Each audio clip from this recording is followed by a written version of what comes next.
आप देखिए ट्रेनें जलाई गई, आप देखिए इनके दफ्तरों को जलाया गया, आप देखिए थानों को जलाया गया, आप देखिए सड़कों में तोड़फोड़, गाड़ियों को तोड़ा गया है। अब ये कितने नाअहल हैं जब इनके जहन में एक ही बात घुसी है, हिंदू मुस्लिम पॉलिसी इनको फ्रेम करनी नहीं आ रही है। देश के अंदर नौजवान समझ रहा है कि वो उसके खिलाफ पॉलिसी ला रहे हैं, जिससे यहाँ के नौजवान को नुकसान हो रहा है। नौजवान सड़कों पे आ रहा है और ये हालात पैदा कर रहा है। आज वो कहाँ है बुलडोज़र? बुलडोज़र चलना चाहिए, क्योंकि देश की संपत्ति पर जो है हमला हुआ है, एक ट्रेन जलाई गई है, वो नुकसान देश का नहीं है। कुछ वक्त पहले जो है वो डोडा में भी किस तरह के हालात थे, अगर डोडा और भद्रवाह की बात करते हैं, आपने देखा कि वहां पर भी जो है क्लैशेस जो है वो जारी थे, लेकिन वहीं पर जो है सरकार ने जो है कर्फ्यू इम्पोज किया था, लेकिन अब रिस्ट्रिक्शंस जो है हटा ली गई हैं। तो हमारे साथ जो महराज मलिक है, हम इनसे बात करते हैं और आम आदमी पार्टी से भी हैं ये। अब किस तरह का माहौल है डोडा और भद्रवाह की बात करते हैं मेनली? देखिए, माहौल वैसा नहीं था, वो बनाया गया है कुछ लोगों के वजह से जो है वहाँ माहौल ख़राब हुआ। इंटरनेट जो है रिस्ट्रिक्शन लगी, 144 नाफिज हुआ।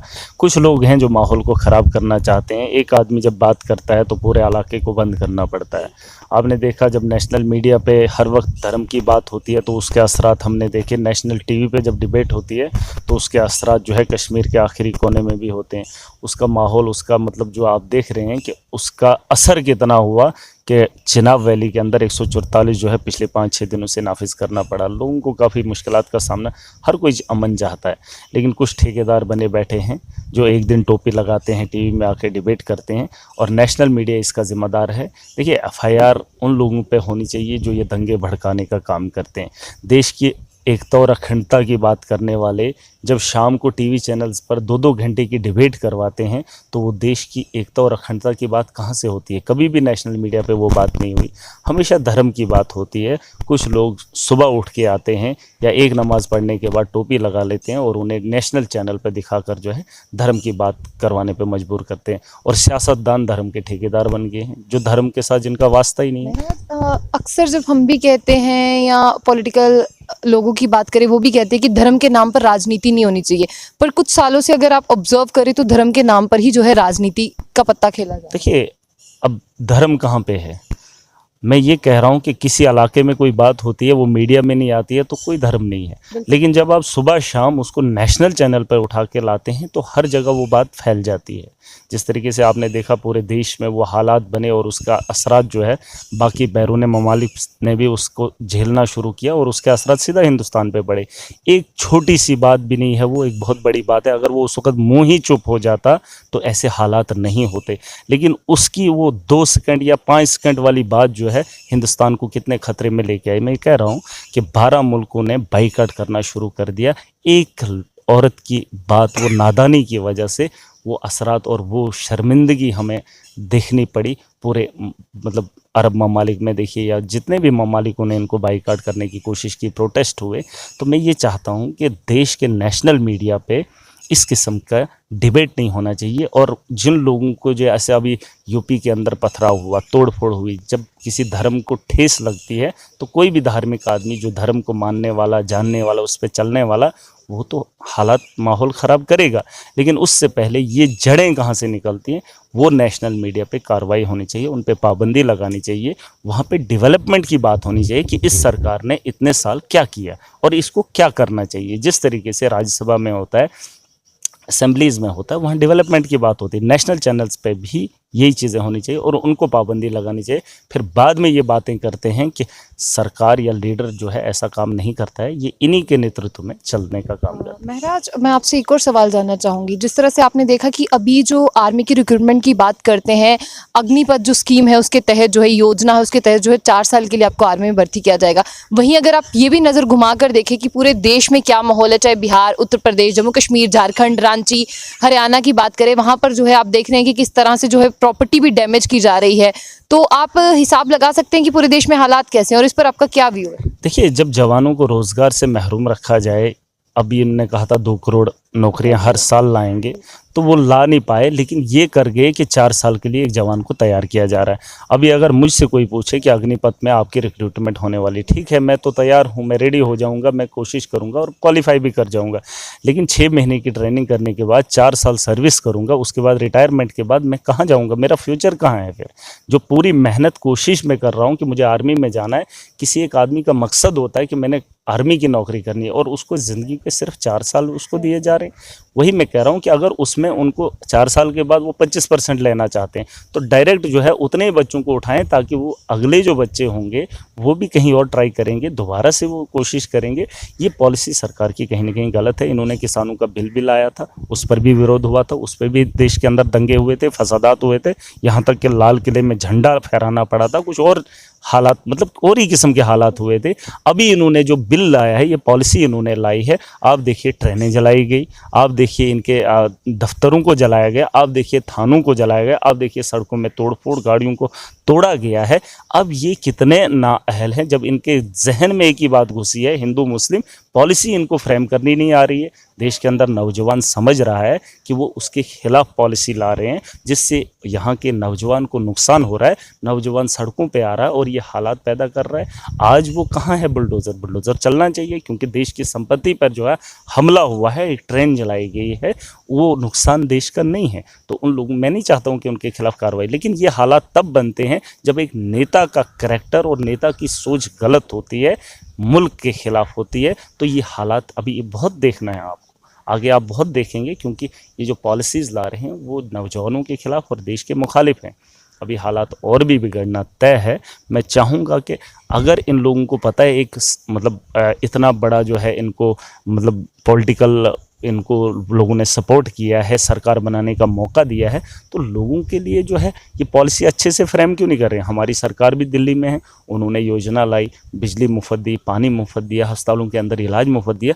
ये कौन सी योजनाएं ला रहे हैं कि जहाँ देश के अंदर फसादात होते हैं? देखिए, मैं चाहता हूँ कि इनको समझने की ज़रूरत है, देश के लोगों के बारे में सोचने की ज़रूरत है। 2 करोड़ नौकरियां नहीं, जितने भी ये दे रहे हैं उनको तरीके से दें। यहाँ पे आपने देखा वो एसआई के यहाँ पर सब इंस्पेक्टरी का जो यहाँ रिक्रूटमेंट हुआ, वहाँ पे इनके लोग मिले हुए, इन्होंने कहा था हम इंक्वायरी कराएंगे, नहीं करा पा रहे। वो जवान क्या, यहाँ पे भी दंगे होना तय है। अब जिन लोगों ने पढ़ाई की थी सब इंस्पेक्टर के लिए, मतलब एग्ज़ाम दिया था 24 तारीख को, ये उसको जो है उस एग्ज़ाम को कैंसिल करके नए से वो करवाना चाहेंगे? मुझे बताइए, हर रोज़ बच्चे पढ़ेंगे, वो पागल नहीं होंगे? और उसके बाद ये पैसा लूट के उसमें जो लोग मिलावस हैं वो भाजपा के हैं। और जिन लोगों ने ज़मीन बेची है, जिन बच्चों ने ज़मीन बेची है, मकान बेचा, 15-15 लाख की इन्होंने वो उसमें वहाँ पर जो है वो बोली लगाई है, और उसकी वेरिफिकेशन जब करने की बात आई, अब इन्होंने कैंसिल कर दिया। एग्ज़ाम कैंसिल करना एक अलग बात है, लेकिन उसके अलावा किन लोगों को ये सज़ा देंगे? सज़ा तो लगनी चाहिए। एक एक दिन जिस तरीके से एमएलएज़ को एमपीज़ के लिए या राज्यसभा मेंबर्स के लिए ये एक होटल में रखते थे, वैसे ही मैंने सुना बच्चों को जो है एक होटल में रखा और दूसरे दिन उनके मोबाइल जब्त किए गए और उसके बाद जो है उनको एग्ज़ाम में भेजा गया।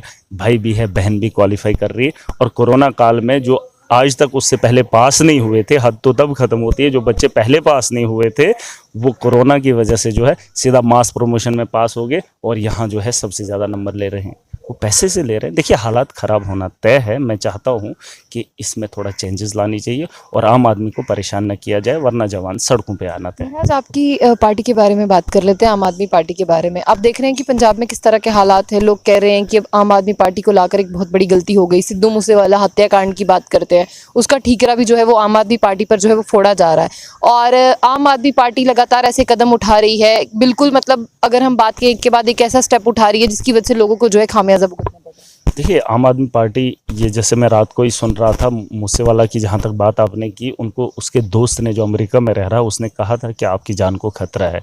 उसके पास बुलेट प्रूफ गाड़ी थी, नहीं ली उसने थोड़ा सा जो है मतलब उसे उतना नहीं समझा, जिसकी वजह से ये तो लिखा हुआ है मौत तो तय है, लेकिन एहतियात उन्होंने नहीं किया। इसमें मैं नहीं कहूँगा कि आम आदमी पार्टी की गलती है। जब उसके पास सिक्योरिटी गार्ड 2 थे वो भी साथ नहीं उठाए, ऐसा नहीं कि डाउन किए थे, 4 थे, 4 में से 2 को हटाया था, लेकिन 2 तो उनके साथ में थे। जैसे अभी मेरे साथ पीएसओ एक तो है ना, एक घर पे, लेकिन उन्होंने कोशिश नहीं की तो मैं समझता हूँ कहीं ना कहीं ये उनकी भी गलतियाँ रही हों, उनकी फैमिलीज़ ने इस पर बयान दिया है।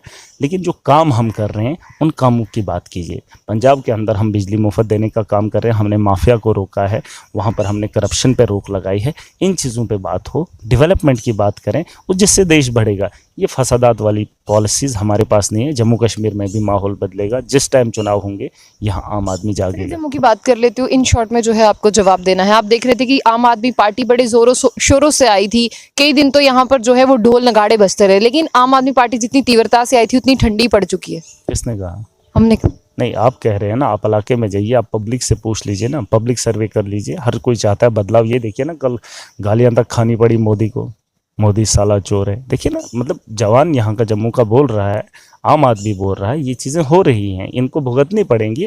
अब वोट की ताकत से यहाँ की जनता जवाब देगी। पंजाब के लोगों ने जवाब दिया, दिल्ली के लोगों ने जवाब दिया। कि आम आदमी पार्टी जो है वो जीत हासिल करेगी। ये पार्टी भी जीतेगी और यहाँ का आम आदमी भी जीतेगा, क्योंकि आम आदमी पार्टी दिल्ली से अगर है, लेकिन यहाँ चुनाव में यहाँ के लोग, और जो जवान सड़कों पे भीख मांग रहे हैं इस सत्ता से, वही जवान जब खुद अपने पैसों, सुनिए मेरी बात, पिछले अगर 60 दिनों से या 2 महीनों से ये लोग सड़कों पे बैठकर इंसाफ मांग रहे हैं, मैं चाहता हूँ वो देश का नौजवान, वो जम्मू कश्मीर का नौजवान इसी तरीके से उठ के खड़ा हो जाए हमारी तरह। सुनिए मेरी बात। डीडीसी कंटेस्ट कर एक सीट जीत ली, इसका मतलब ये नहीं है कि कह रहा हूँ, केजरीवाल जब आंदोलन कर रहा था दिल्ली के अंदर, कांग्रेस के बड़े नेता ने उसे कहा था, यहाँ आंदोलन करने से आपको कुछ नहीं मिलेगा, उठ के सत्ता में आ जाइए और ये सिस्टम ठीक कीजिए। उन्होंने बहुत अच्छी बात की थी। आज महराज जवानों को कह रहा है, आपको सड़क पर बैठने से कोई फ़ायदा नहीं मिलता। आप इक़्तिदार में आइए, अपना फैसला खुद कीजिए, अपने जवानों का फैसला कीजिए, खुद का फैसला कीजिए।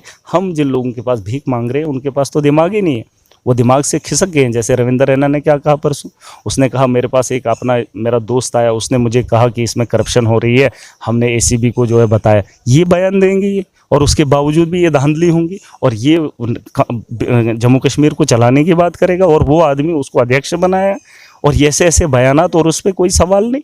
जब अनपढ़ और जाहिल लोगों को आप इक़्तिदार में लाएंगे तो हालात ऐसे ही होंगे। नौजवान पढ़ा लिखा सड़कों पे होगा। मैं कह रहा हूँ ना, रविंद्र रैना से पूछ लीजिए, जो इनके भाजपा के नेता हैं वो अनपढ़ और जाहिल है। उनके पास इस वक्त करोड़ों की संपत्ति है। ईडी की इंक्वायरी 2 लोगों को होगी, कांग्रेस को होगी और आम आदमी पार्टी को होगी। इनके खिलाफ भी करें ना। जम्मू में इनके पास क्या था? कुछ भी नहीं था। मेरे यहाँ के एमएलएज थे, कुछ भी नहीं था। उनको ईडी की वेरिफिकेशन ये नहीं कर सकते हैं। टार्चर करने की कोशिश कर रहे हैं, और देश को इस तरीके से दबदबे में लाकर ऐसा काम नहीं करेंगे। जवानों को रोजगार दें, आम आदमी को सहूलियत दें, बिजली दें, पानी दें, सड़क दें। अस्पतालों की हालत देख लीजिए आप। इसीलिए मैं कह रहा हूँ कि जम्मू कश्मीर के अंदर आम आदमी पार्टी बनेगी, और जिस दिन बनेगी उस दिन 5 साल के अंदर जो यहाँ जम्मू कश्मीर में आज तक नहीं बदला, वो यहाँ बदलाव आम आदमी पार्टी लाएगी, और यहाँ का आम आदमी और यहाँ का नौजवान जो सड़कों पर है वो सत्ता पे बैठेगा। ये थे हमारे साथ महराज मलिक, और साफ तौर पर उन्होंने कह दिया कि जो सड़कों पर प्रोटेस्ट कर रहे हैं वो अपने हक की लड़ाई जो है वो सत्ता में आकर लड़ सकते हैं। लेकिन ये तो देखने वाली बात है कि आम आदमी पार्टी जब आती है कितना बदलाव होता है युवाओं के लिए, और कितना जो हमारा इंफ्रास्ट्रक्चर है उसमें बदलाव होता है। जिस तरह से अगर आप दिल्ली के बदलाव देख रहे हैं, क्या उसी तरह का बदलाव जो है वो आम आदमी पार्टी जम्मू के लिए भी करेगी। तो ऐसी और भी अपडेट्स के लिए देखते रहिए जम्मू बुलेटिन न्यूज़। आशिया खान के साथ, अल्लाह हाफिज़।